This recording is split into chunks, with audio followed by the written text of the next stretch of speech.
This thing, Michael Davis has started public streaming. Hello, everyone. All right. Yeah. Now we're live. How's it going? Hello, YouTube. Hello, Internet. Welcome to the Repo Man Nihilitis release live stream. And we haven't streamed for over a year, so I'm glad you're all here. Go ahead and comment in the chat about where you are, where you're living, and let us know you're here checking it out. I don't see the chat. It's not on. It isn't.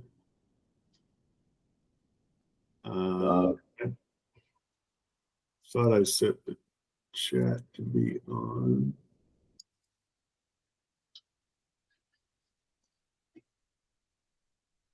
Oh, it is. If you look at the, all right. Yep. It's out there. I just don't see it anywhere else. Got to go to the page to see it. So yeah, I'm not seeing it. Something's not on. There we go. It's chat. I'm gonna type something in the chat.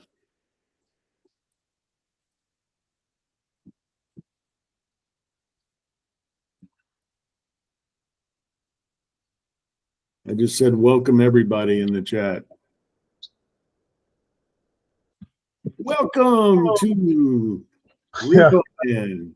I see that. That's cool. Yeah, I've got it going on my other screen here.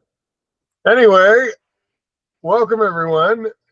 I see that we have 0 people watching, so that's we got 3. We have 3 people watching. Oh, and their names are Brendon, Adrian, and Mike Davis, I guess. So on that note, welcome to your introduction to the men of Repo Man. So my name is Brendon Bigelow, and I am the bass player, and up to my I guess I can't say that because you guys can't see the same thing I'm seeing. But also in attendance here is Adrian, our guitar player, old friend of mine, and also another old friend of mine is our dear friend and singer Mike Davis. I'm not as old as Adrian though, so for some when I said old, I mean we've known each other for a really long time. I wasn't actually talking about age. So yeah, welcome. Feel free to jump in the chat and tell us what you think about the new song, and especially tell us where you're from and what's going on with you. Anyway, getting on to the agenda here.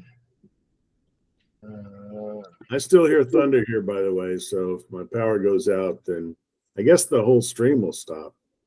So everyone just know that Mike is in like doomsday land, and if his power may go out. So just know that. I'm not going to tell you where he is, but I'm going to say, he's in a place where there's some really bad weather, and so if his power goes out, the stream might shut down. So just know that. It's Tornado Alley. Yeah, you can tell them as much or as little as you want. I'm just not all about doxing you. Like, hey, here's Mike's address. I'm not going to do that. Wow, I haven't been doxed before. That would be great. Okay, everyone. So again, this is our first live stream since May of 2023. So, hit us up in the chat. Let us know what you want to know.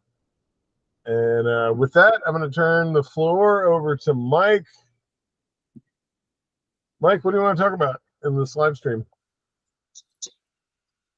Well, since that last live stream, we've had a number of songs come out.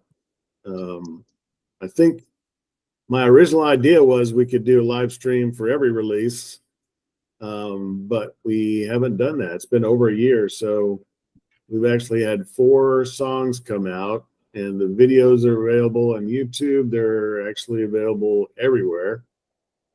The first one came out in December, and that was called Some Such Thing.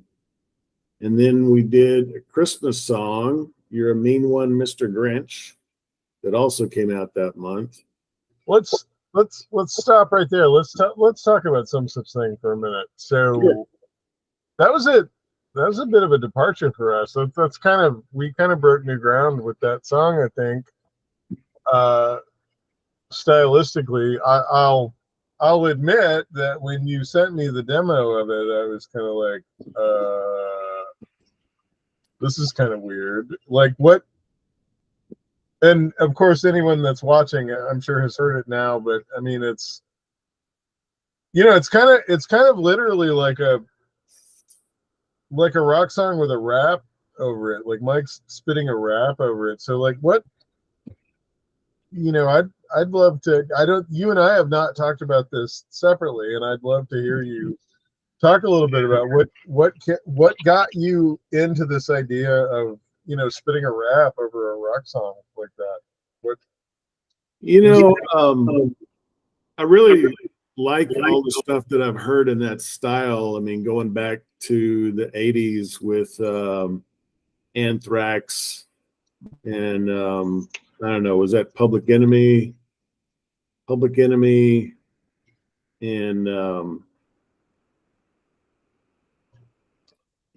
Rage Against the Machine and Snoop Dogg or something. Yeah, I think that the earliest kind of incarnation of that style, I would say, was Anthrax with like songs like "I'm the Man," or then later they did collaborations with Public Enemy. But I would say that Rage Against the Machine is probably the most elegant kind of incarnation of it, where like you have an actual band playing the music. Anyway, I'm sorry, I didn't mean to interrupt you. Go ahead. Well, I mean, you've got the modern bands that are doing it too, like I guess Limp Bizkit, if you want to call them modern. They call it new metal. Very similar. So I mean, that's the kind of thing that I just really like that kind of style, and thought, well, why can't we do it? Oh yeah, of course. And I think it turned out great. I really enjoyed during the breakdown. If to those of you at home watching, if you've heard the song, in the breakdown there's a bass line and then an octave bass line on top of it. And you want to just play it? Huh? You want to just play the song? Is it available on? Is there a? There is a video, yes.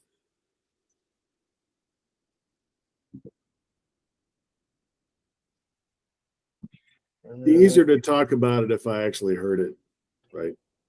No, I'm into it. I just want to. No, I'm into it. I just want to preface this by saying this one thing is just that Mike had come up with this idea of this breakdown in the middle of the song, and so me, the bass player, I had this idea. Well, I'm gonna do an octave thing where I'm playing the bass in the bass range, and then I'm playing the bass an octave higher. And then in the end, I ended up doing like 2 versions of the high part so that it would be super stereo. But anyway, the point is that when I was playing the song for other musician friends of mine, they all like perked up at that part. They were like, "Hey, how are you doing that bass octave thing? That's really cool." And and of course I would explain it to them. But yeah, so I'm really proud of this. Let me share this here, and we can listen to it.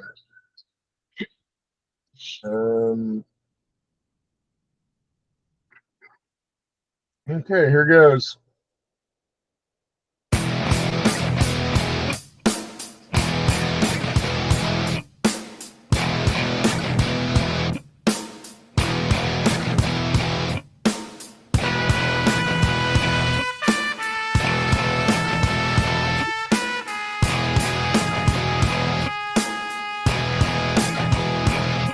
Listen, I got a message for you, and it feels so right, you gotta know it rings true. I've been all around, and I found a sound, and I shouted out loud on the streets that I pound. I started out young with some plans and dreams, and I grew up strong, came apart at the seams.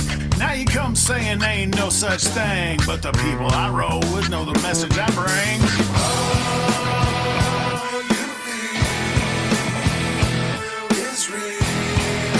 Some such thing, y'all.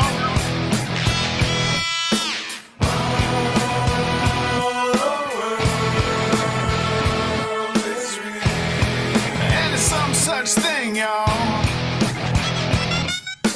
When you rise,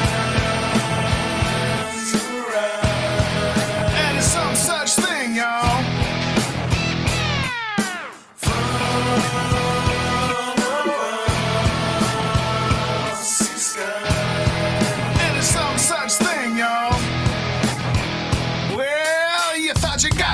Got nothing to lose, but you never had a thought about paying your dues. There's a real world, Johnny, and I'm living it. And I don't expect anyone to be giving it.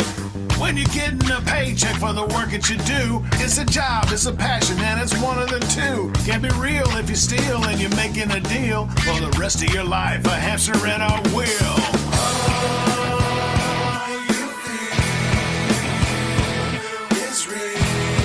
And it's some such thing, y'all.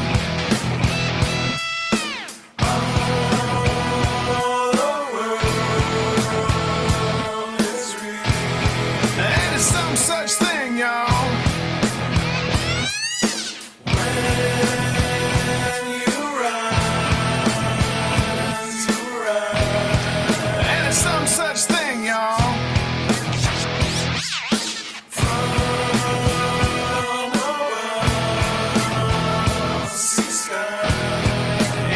Such thing, y'all.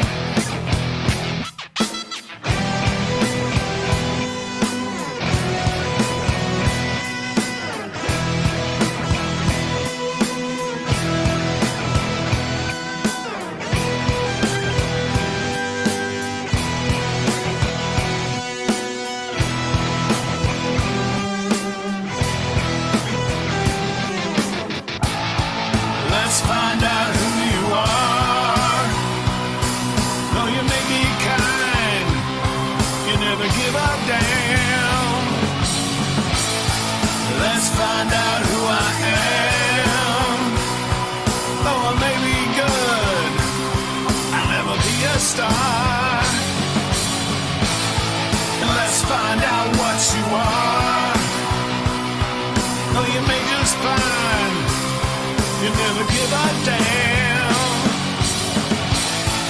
Let's find out what I am. Though I may be the shit, I'll never be a star.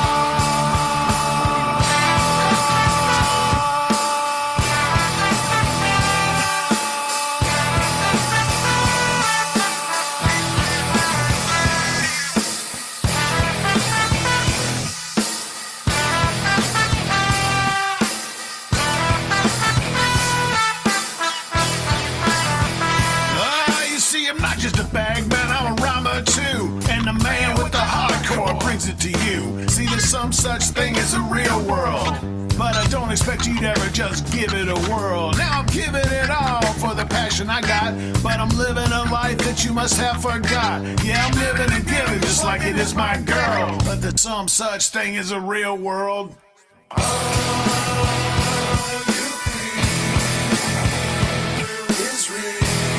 Well, that is some such thing, y'all.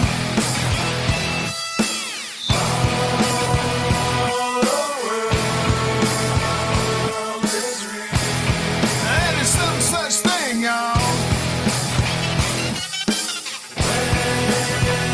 When you rise, that is some such thing, y'all.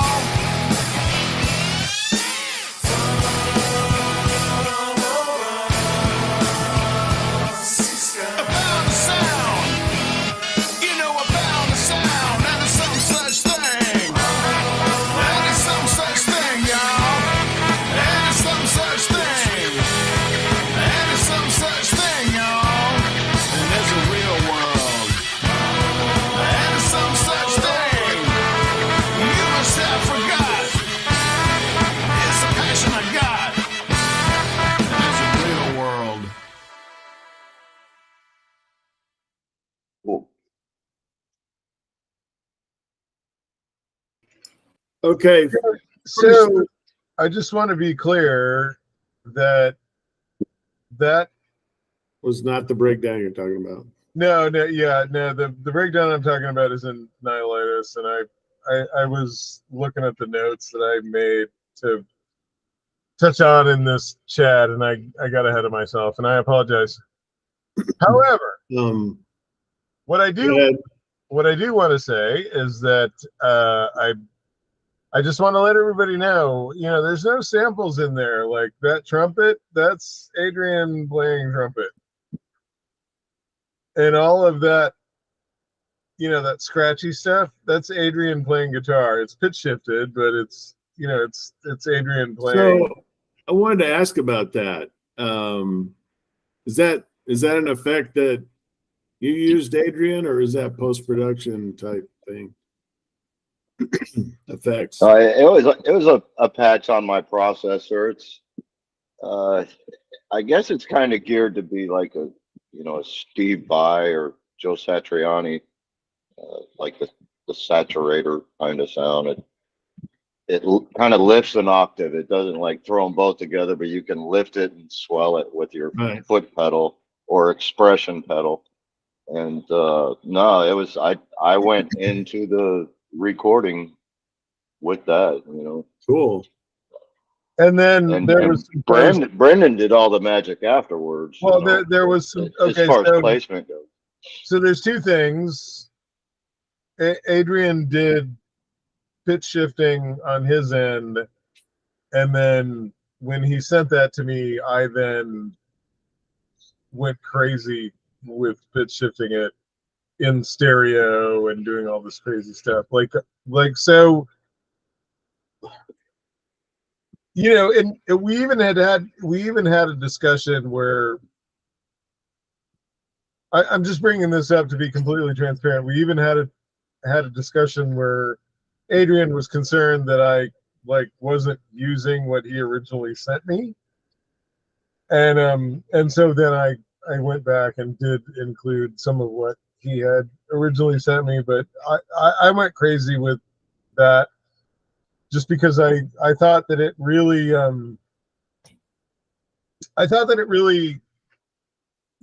of was a great kind of an ape on the whole record scratching thing. Like I thought it sounded like what he sent me originally, I thought sounded like record scratching, and so I kind of went crazy with it, just for my own, even for my own joy, but it's I think it adds a lot to the song, but one of the things about this song was maybe a little bit different than the other stuff that we've done since 2022, I guess, is when we started doing all this. is that what I sent you guys was very bare bones. I mean, it was just that rhythm guitar part and the vocal. And what it wound up being was just this amazing, you know, cacophony of wild stuff that just really emphasized, you know, what we were trying to do, I think. Yeah, I think that for me, that where it really started to come together was when Adrian presented these trumpet tracks. Yeah. So Like Adrian, that, what led you to want to do trumpet in this song?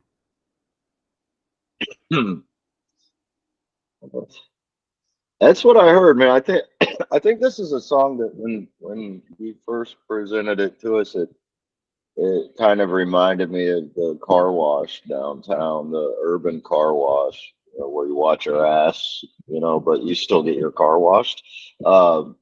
And like 70s for some reason. But it fit, man. I heard it in my head. Listening to your, that's how these songs work. You know, you present it, we listen to it, we get a couple ideas and add to it. And this one just stuck out to me from the very beginning. It just those finger snapping, ba da ba ba ba, ba da ba ba ba, and then with everything else going on, this song covers every point of the compass, man. I mean, it even goes theatrical in some areas. You know, like a ending credits roll or something. You know, it just covers every piece of real estate to me, and that trumpet part is what seemed to fit in there, you know, throughout it for me anyways. But well, for me, the trump, once I heard the trumpet part, like, so when I heard the original demo of the song, like, I got, of course, I kind of formulated kind of what I would imagine it being. But once Adrian sent over the trumpet stuff, then it really started to, like, for me, it really started to like turn into something different. And I was like, wow, I hadn't thought of that. And that was when I came up with this idea that we talked about during production of the song. I came up with very early on, I came up with this idea that when we were going to do the big crescendo part of the song, I wanted that to end at the height of the song with the choir playing and the band just going forward as loud as possible. I wanted that to end with that da da da da da da da da da da, and Adrian really deserves credit for that, because I mean he came up with what I believe is a kind of a crucial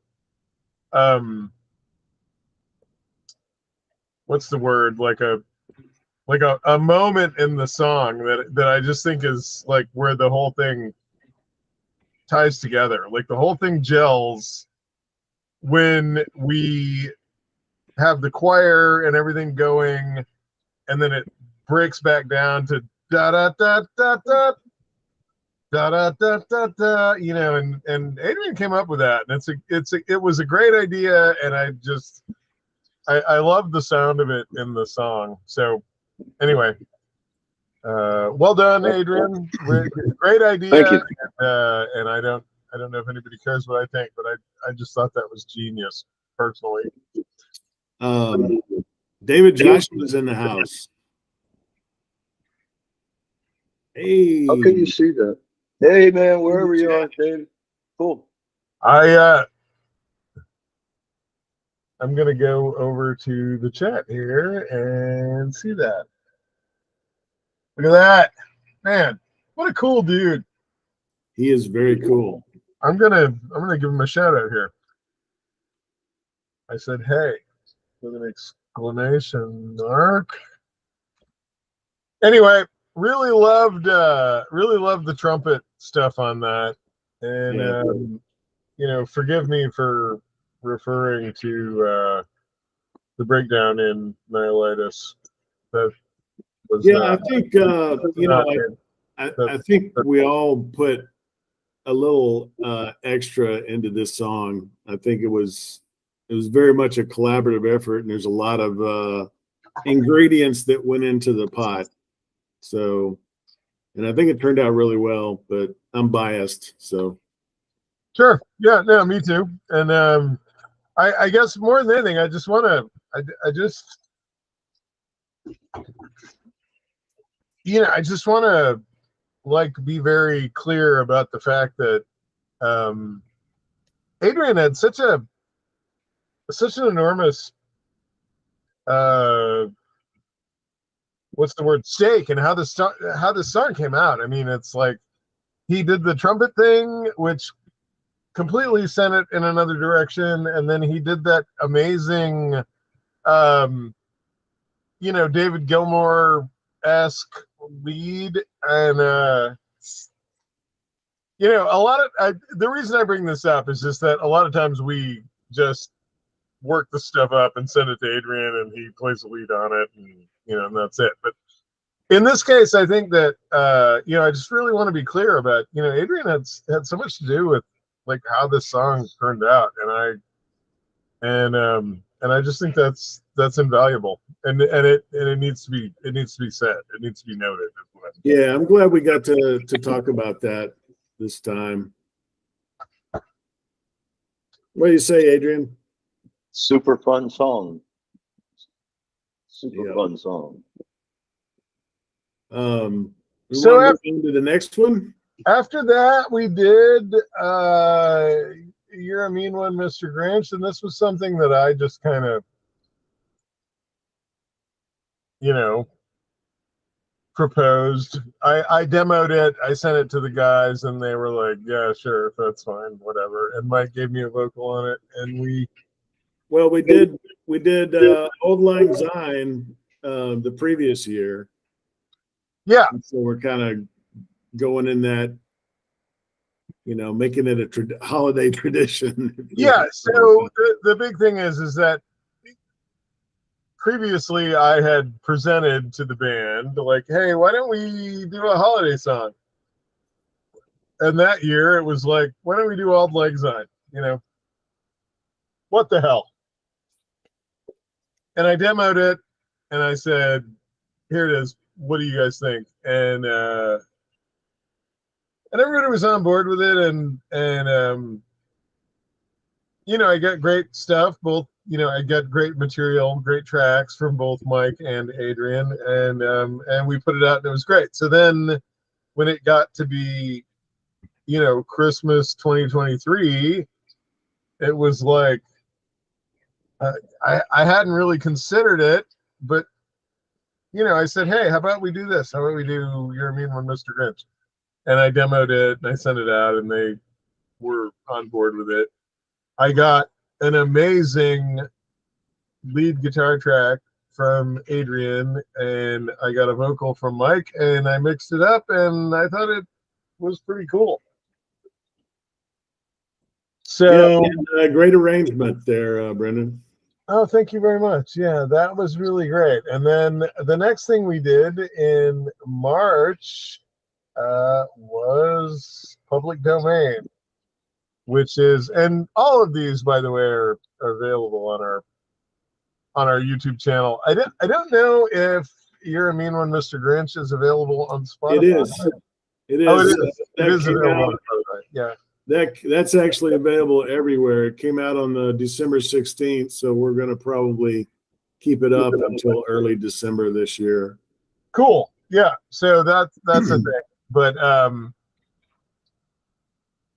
because it's a cover, we have to pay a license fee on that, so that might come down at some point. But then the next thing was Public Domain. We did in March of 2024, and that is available everywhere and will continue to be available everywhere. And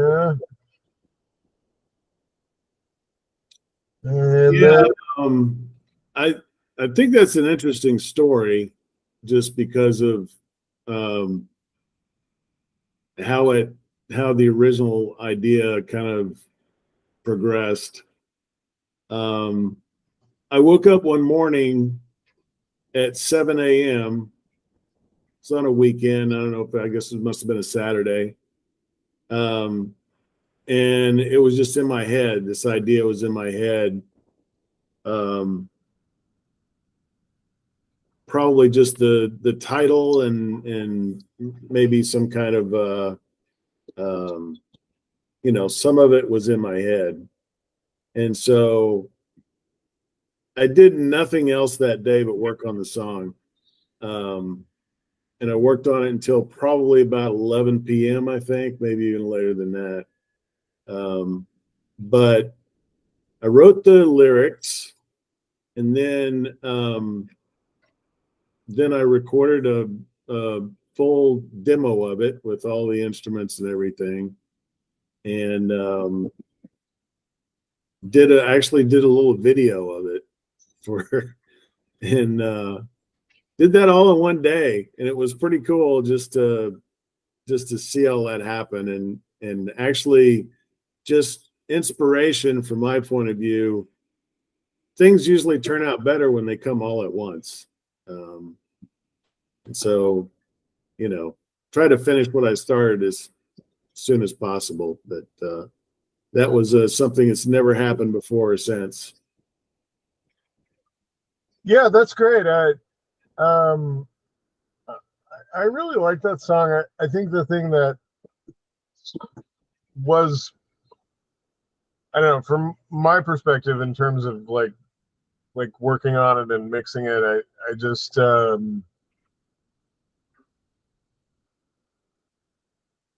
that was a song where I felt like,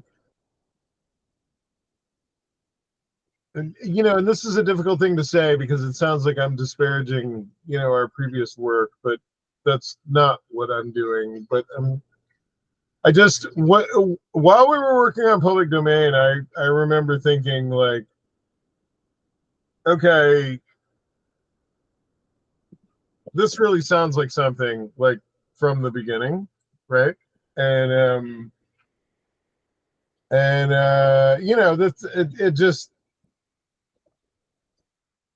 through the whole process of working on that song, I had such belief in it, and I'm going to be honest with you, like, again, not to disparage our previous work, but like we've done other stuff where I just was like, I was just, I was building my studio. I didn't really feel like I had my head around like what it sounded like in here. I didn't know if the mixes were going to sound good.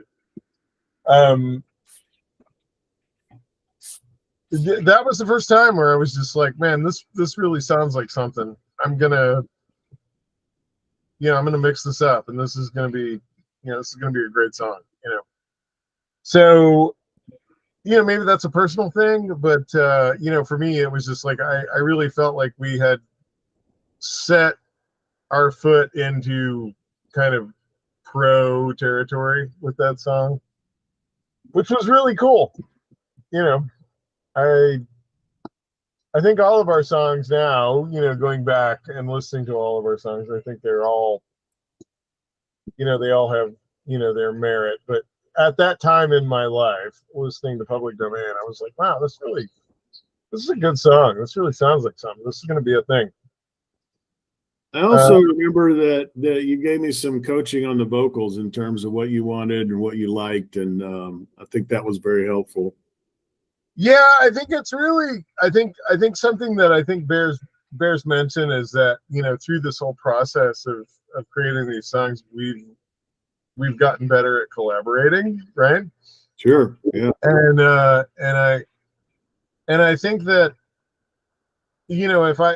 if I could give advice to anyone that's doing what we're doing, which is, working remote, trying to create music where, remotely, where we don't all live in the same city. I could say that, there's just something so invaluable about learning how to collaborate and learning how to communicate with each other, and that a lot of times comes in the form of, you know, kid gloves. You know, maybe you don't want to say to your singer, like, yeah, you're not, you know, you're blowing this, you sound like shit. Like, you don't want to say that, maybe. But maybe you could say to your vocalist, like, hey, I like this, I don't like that, or something well, like that. yeah, or like maybe, you know, you're going so hard with the aggression that you're, you know, the pitch is suffering. So maybe we can find a happy medium where like the pitch thing is happening, but the aggressive, you know, if the aggression has to be less so that the pitch can be right, you know, maybe we go that route. I don't know, whatever. I just think that, you know, if you are doing what we're doing where you're working remotely, you know, if you can maximize your ability to collaborate, that's going to make for better music, right? Because if you're not doing that, you're gonna end up with music that isn't, I don't even know how to say it, but like the vision of the band isn't going to be realized by the music that you're making because you didn't put it on the table. Yeah. Anyway, I'll shut up. Sorry, I'm kind of going off on a tangent, but I think that we have done a great job of learning how to collaborate. That's all I'm saying. Adrian, what do you remember about Public Domain?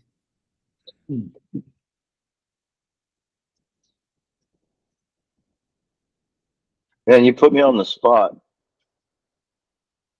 Brendan had a couple of good points. That was a period where we were probably, you know, throwing files and ideas back and forth, and just the gradual building of it. You know, is this part going to work? Is that part going to work? Yes or no? And then, you know, breaking a few barriers of trying to present those, like Brendan said, do it comfortably without, you know, insulting anybody, or no, I don't like this, or definitely not, or, you know, there were never any issues. Just a matter of building the church, you know, piece by piece. That's what, you know, I like about it, because you know, if it's nothing set in stone this way, if changes need to be made, changes can be made, and it's a lot easier actually, you know, than pulling a full band together and trying to do it all, everyone in the same room. We have I think it's a benefit that we do it this way. Trying to get everybody's schedule together is next to impossible to make something like this happen. So we do it at least, you know, over a couple of months where we can dedicate and devote, you know, our concentration on making something worth spitting on, you know. So David says, altogether, the internets is a far better way to collaborate than smoke signals. I agree. It definitely beats smoke signals. I've never tried smoke signals. Maybe that's a good thing. I don't know. I guess my take on that is just that, you know, I know what to expect. Like Mike and I will go back and forth on stuff when, you know, the great thing about Adrian is you're gonna get one thing, right, from Adrian. Like Adrian, like I'll say, hey, you know, here's what I need from you, and then he will send me that, and then that's what it is, right? Like there's no there's no him hawing around about it. Like that song we were talking about a minute ago, what was it? The Some Such Thing. Like I could never have imagined, you know, that you know, David Gilmour-esque lead, you know, but I just, you know, I put it in Adrian's court, and what he sent me was this brilliant thing, you know, and I just, that's the thing. So it's like whenever, you know, we're collaborating, it's you know, it's Mike and I might go back and forth on stuff, but you know, whatever Adrian sends me is going to be gold, and I just know that, and that, and that's kind of been our workflow, since we kind of figured this out. And so that's been a blast. I don't know how to say it other than that. I just, I Well, thank you, bro. Yeah, whatever you send me is always, well, I mean, to date, I mean, I'm not saying it's going to be that way in the future. I bet it will be, though. But whatever you send me is usually pure gold. Mike and I might bounce around with ideas, but whatever you send me usually is pretty much. You guys make it easy. You make it really easy. But while you were just talking, you reminded me of something, and I guess I can't see the live chat for some reason, so I don't know if anybody's there still. But if that other fella is there, David, our pal, it made me think of what you were just saying. The versatility of this band. Brendon mentioned the CBS, or the morning show that you guys just did, the national contest that you do the morning music opener. I forget which one I didn't take part of it, but that's just the versatility of the band. You'd be doing one thing punk, another thing opera, the next thing, and you're trying to do a national news show. But you guys placed like 15th in that in the country, right? That's pretty badass. Well, we placed 15th in that. I'm making that up. I mean, the thing is that there were 14 finalists, and I was suggesting that we were the 15th. Yeah. I just ran with that. Yeah. I think we were competitive, though. I really did. No, that was a really great thing, Mike. So for all of you listening at home, with what Adrian's talking about, we did Mike and I put together a video of a cover version of "I Can See Clearly Now" for this CBS News competition, and we didn't get picked. So there you go. It was a good exercise, though. Maybe we'll have a live stream on that. It's coming out on the 28th of September.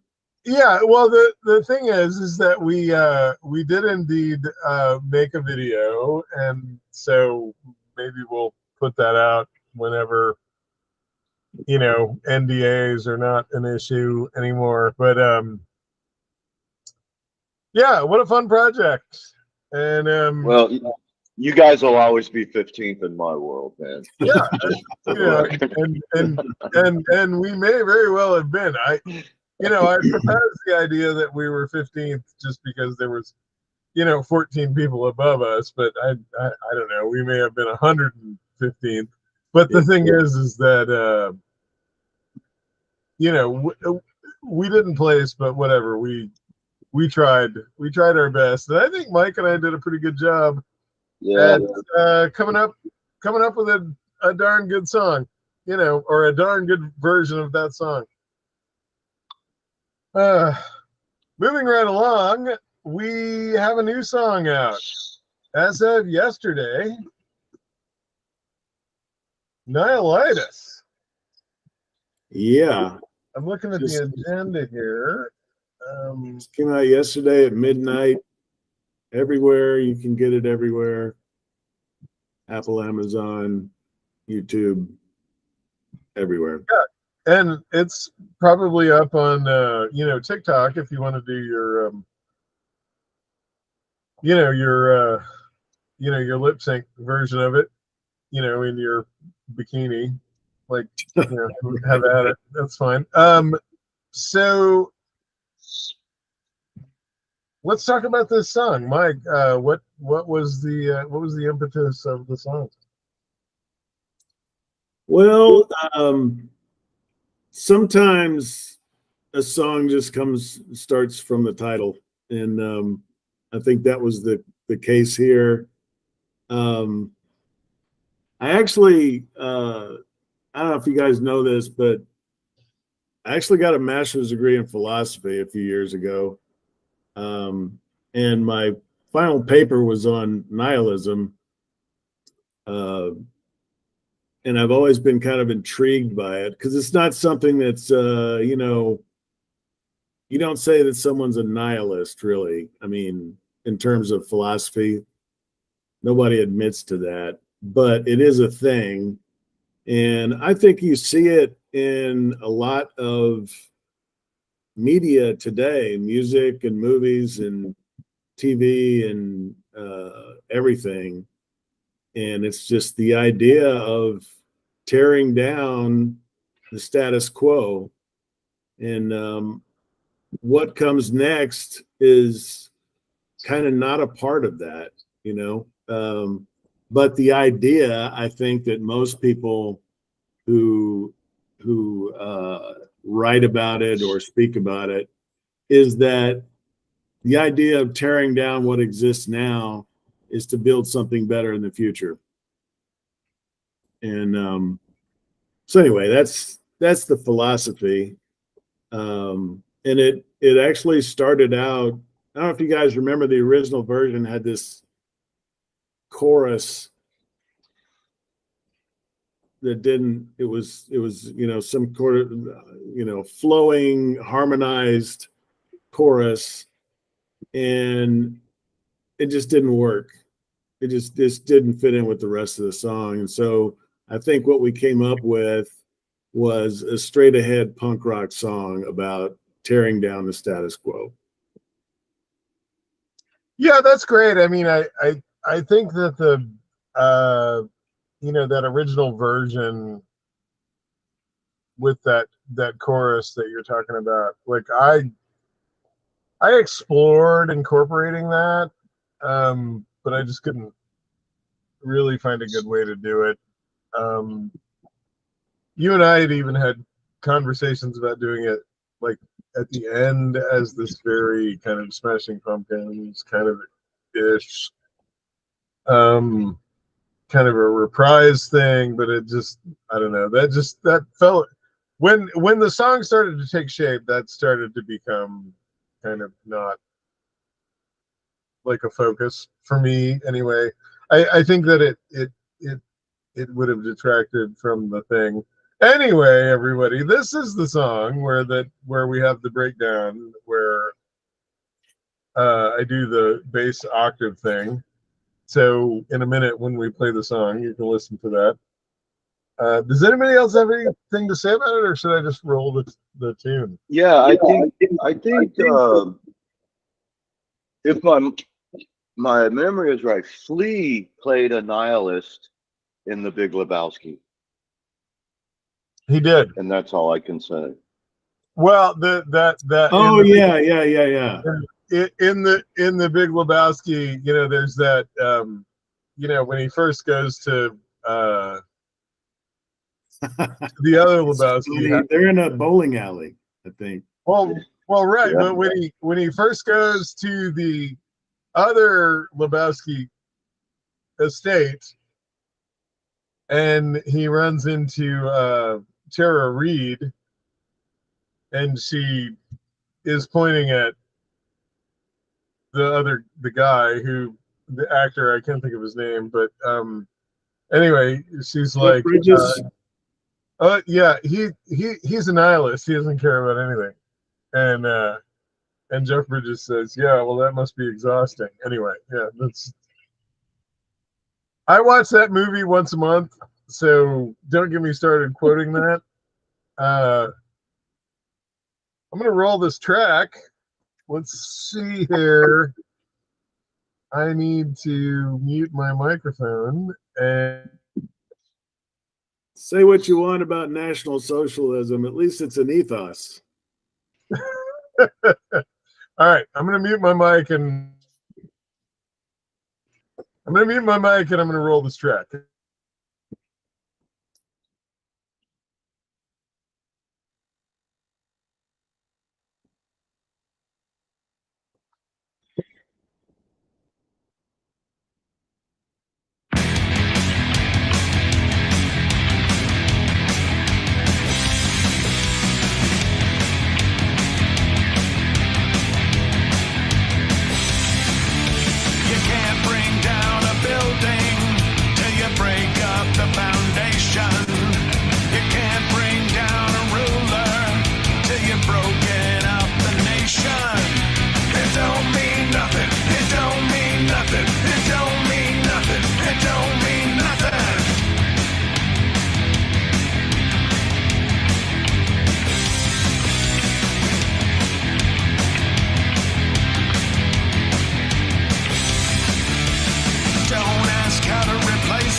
gotta tear it all down. We got nothing to lose. We gotta tear it all down. 'Cause it ain't worth nothing at all. We gotta tear it all down. We gotta tear it all down. We gotta tear it all down.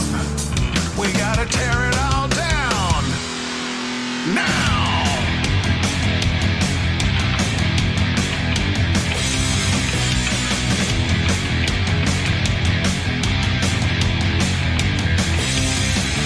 If you don't know what you're asking, if you don't know what you want, you're asking for destruction, and it's time to make a start. Tear it all down, tear it all down, tear it all down, tear it all down. Replace it with nothing, replace it with nothing, replace it with nothing, replace it with nothing. Tear it all down, tear it all down, tear it all down, tear it all down. Replace it with nothing, replace it with nothing, replace it with nothing, replace it with nothing.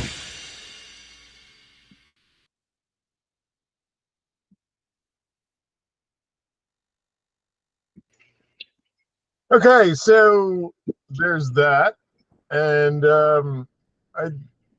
I guess if I could recount anything about the recording of this song, I can just say that I worked really hard on the guitar sound on this tune. So I started out with guitar DIs. For those of you watching at home, I started out with guitar DIs, right? So it's just like guitars plugged into a direct box, recorded, and then you run that into you can send it out to an amp, and in the case of Nihilitis, I did run it out to that V3 right there. Or you can run it through a guitar amp sim plugin, whatever. The point is, I spent a long time on the guitars for that song, and I think what I ended up with, honestly, was kind of not that different than what I started out with. What I started out with was just kind of your basic distorted guitar, kind of Marshall-y sound, and then I tried a million different things. And what I came back to was just, a Marshall-y kind of distorted guitar sound. The bass was just your basic, SVT style, semi-distorted bass sound, and I just think it sounds great. I guess the point to what I'm saying is, I worked really hard on this song, and what I arrived at the end was kind of what I started with. So the moral to this story is, if you are, working at home, like if you're doing music production at home, your first idea is probably the best idea, because what you end up with in the end will probably be basically that, even though you went around the mountain. Anyway, that's all I have to say about the production thing. I want to say one more thing about the breakdown that you were talking about. There's a sort of swelling guitar chord in there that comes in a couple of times, and I was sort of not crazy about that in the beginning, but it kind of grew on me. And then when I heard the versions that came out on Spotify and everything, after whatever, who knows what processing they do on it, it sounded even better. I love it now. So, but also I wanted to talk about, I wanted Adrian to talk about the lead, because it's probably the most metal thing that I've heard from him in a while. Yeah, it's great. Yeah, I'd love to hear him expound on that a little bit. So as you know, when you're, you know, kind of my approach, okay, my approach was the section that needed the guitar lead was where the train was already going about, you know, 17, 18 miles an hour, and I'm walking on gravel, trying to find the right place to just grab that sucker at the right time and join in. And it comes in really abrupt, like I just got the train. If it was going any faster and I'd have grabbed it, it would have yanked my arms off and I would have died. But it was just jumping in at the right time, grabbing the handle and pulling my ass up on that rhythm section that was already just jackhammering away, you know. So I wanted it to drop in nicely, like, you know, the tea bag, but while all the train stuff was going on, you know, maybe some of the tea spilled out over the side of the cup, but that's cool because it fit really proper. And that's the best visualization I could give you as to how my approach was. But you know, you just like you just grab the handle and hold on. And I don't know if I copied anybody's style or anything like that, but it felt proper, as fast and hard driving as the rhythm section was. It's just to like kind of meteorite into it and leave a little bit of collateral damage and debris, and then just, you know, see the ass end of that train leaving as you're sitting there all beat up when it's all over with, you know. That's my take on it. That's great, and just to everybody watching at home, again, all I can tell you is I'll send Adrian an email saying, "Hey, here's what I need," and some time will go by, and then I'll get an email with the stuff, and it's fucking gold, like every time. Yeah, I don't. Adrian, I really like your metaphors, man. We had meteors in there, we had trains, we had tea bags. It's awesome. Tea bags, oh no. You know, if I had to, you know, if I, you know, as an owner of a recording studio, I can say that you know, working with studio players, like it's really important to have a relationship with these people, you know, so you can say like, hey, here's what I want, and then they do that.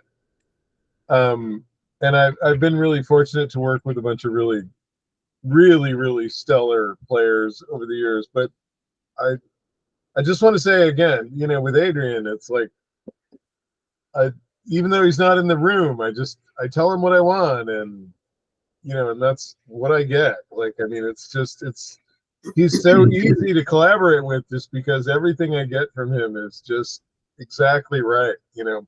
So, you know, that I well, I guess the thing is I'm so thankful for that.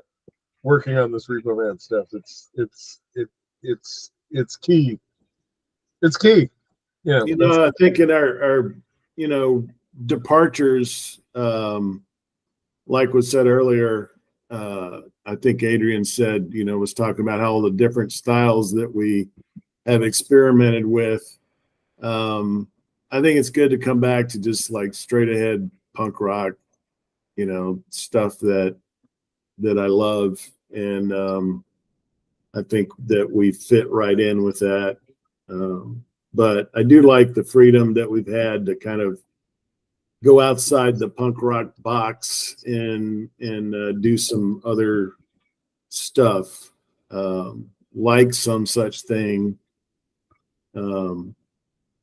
So yeah. So I just want to talk a little bit about what we got going on. We have a couple of songs that we're kind of working on. So I'm not sure if I think for sure one of those is going to come out this year, maybe two, but it's too early to say really. 3 songs in a year is Well, yeah, that'll be three songs in a year if we do one more. So that's, I think, pretty much par for the course for us these days.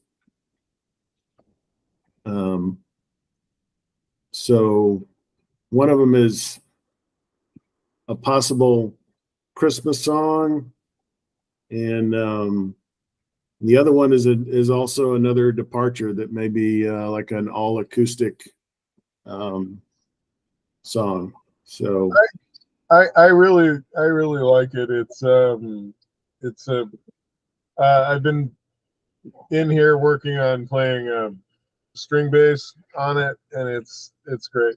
It's really cool. Just keep us in mind.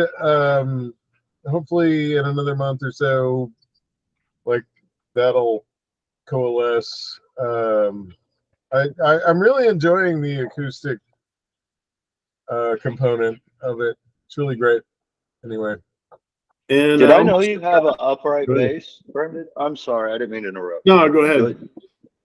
Did I know you have an upright bass? Did I hear you right? I do have one. It's actually not in here right now. Let me go get that, and I'll show everybody. Oh, that's all right. No, that's all right. I believe you. It would be cool to show it on camera. Hang on.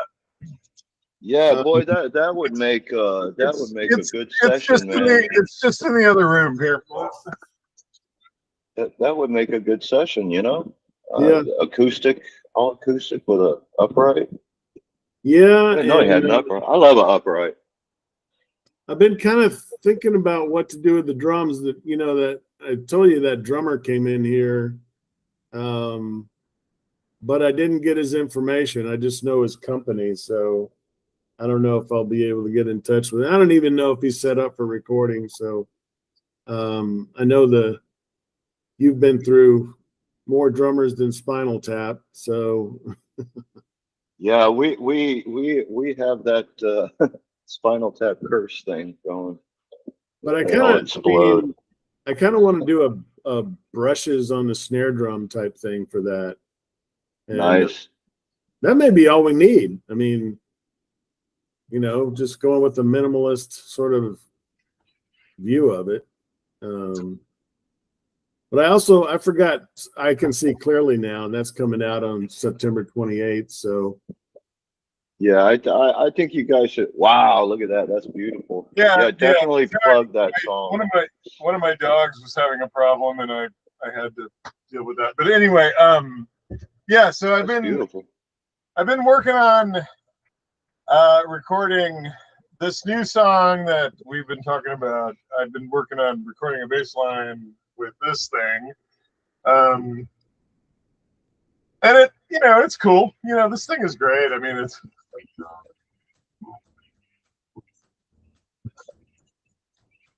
yeah. If that's your thing, whatever. It's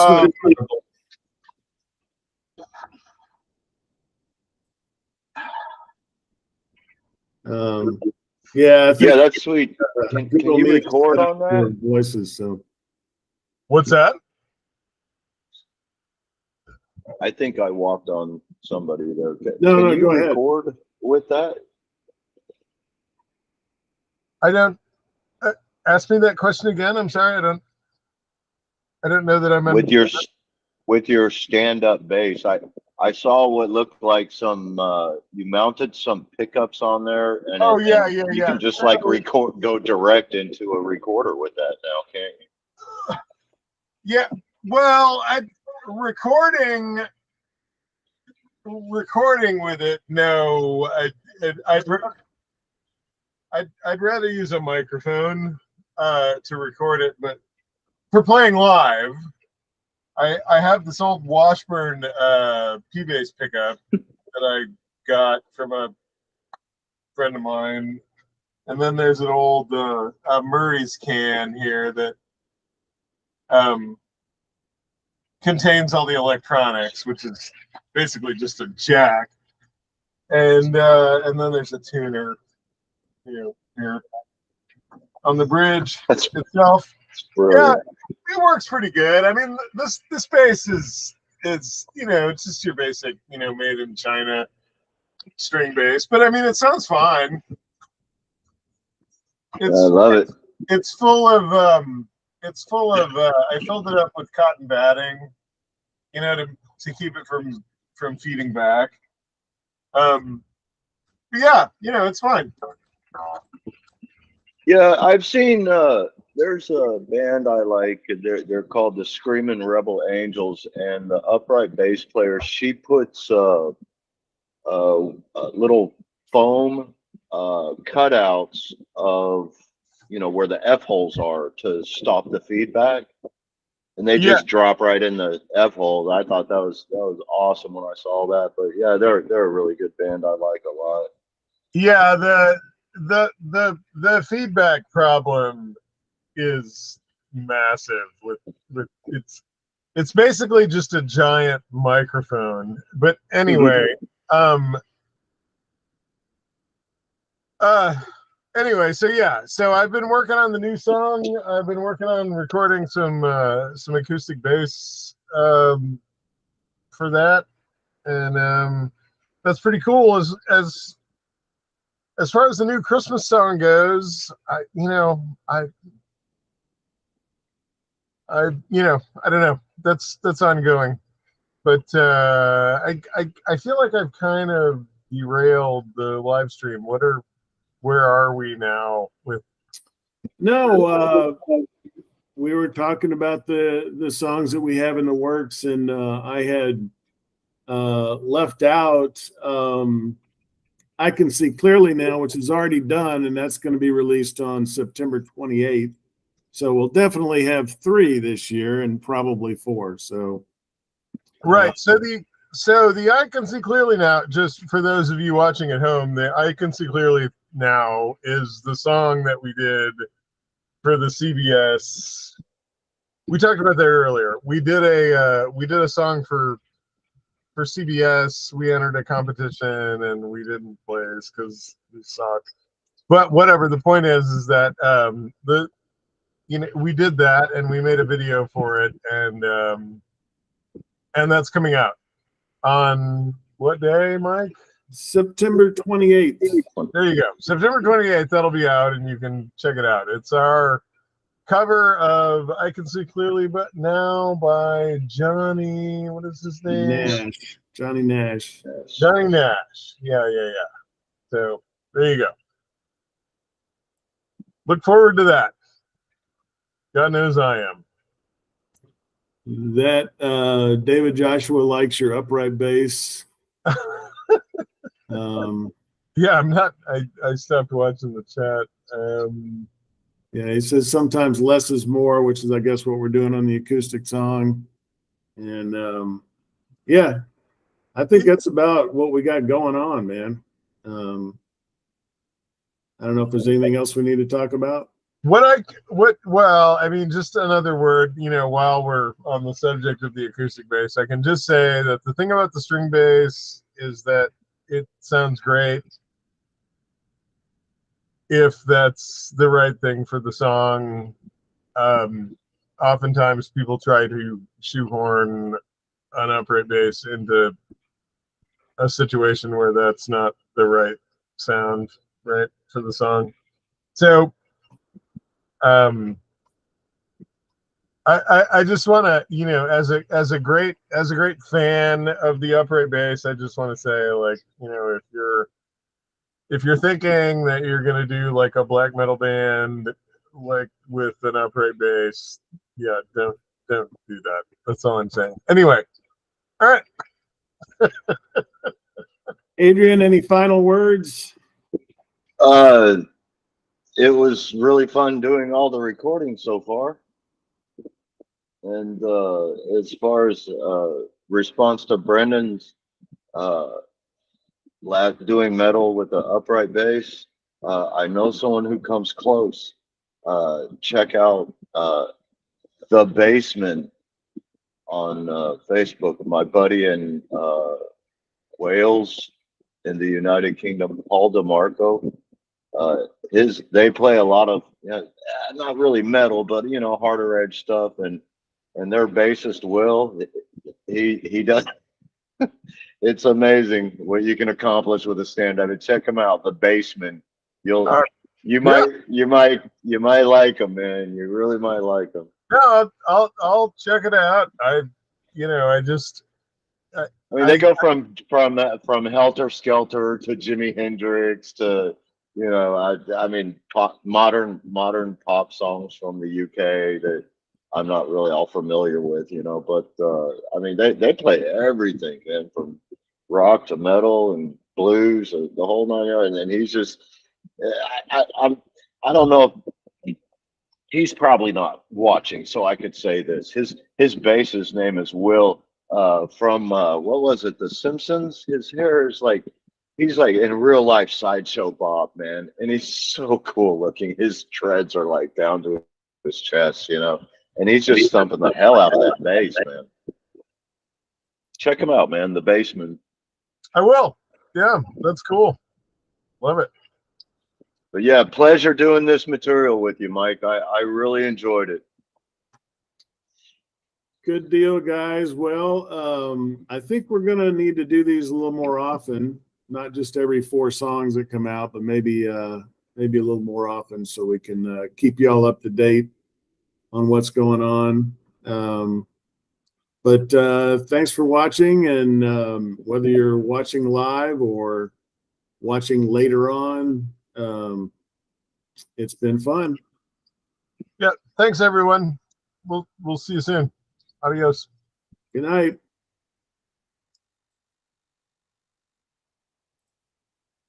Okay, the stream has stopped and Adrian has left the building.